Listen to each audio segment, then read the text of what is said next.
আসসালামু আলাইকুম। আপনি যদি আপনার এয়ারটেলের অতিরিক্ত সিম কার্ডটি বাতিল করতে চান তাহলে গুগলে গিয়ে লিখবেন লাইভ চ্যাট। তো লাইভ চ্যাট লিখার পরে আপনি সেটাকে সার্চ করে দেবেন নিচে আইসা। তো আমি সার্চ করে দিলাম। সার্চ করে দেওয়ার পরে একটা ওয়েবসাইট দেখতে পাচ্ছেন প্রথমেই লাইভ চ্যাট এয়ারটেল। তো এটার মধ্যে ক্লিক করবেন।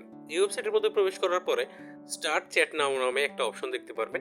এখানে ক্লিক করে আপনি কাস্টমার কেয়ার প্রতিনিধির সঙ্গে চ্যাট করতে পারবেন এবং আপনার কোন সিম বাতিল করতে চান সে প্রসঙ্গে কথা বলতে পারবেন।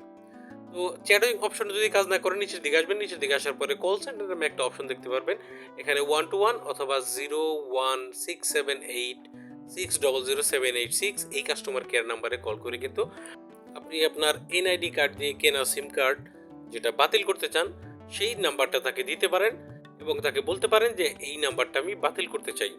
তো সেক্ষেত্রে সে আপনার এনআইডি কার্ডের ইনফরমেশন এবং আপনার পিতামাতার নাম, আপনার জন্ম তারিখ, আপনার ঠিকানা এই সমস্ত কিছু যাচাই বাছাই করতে পারে।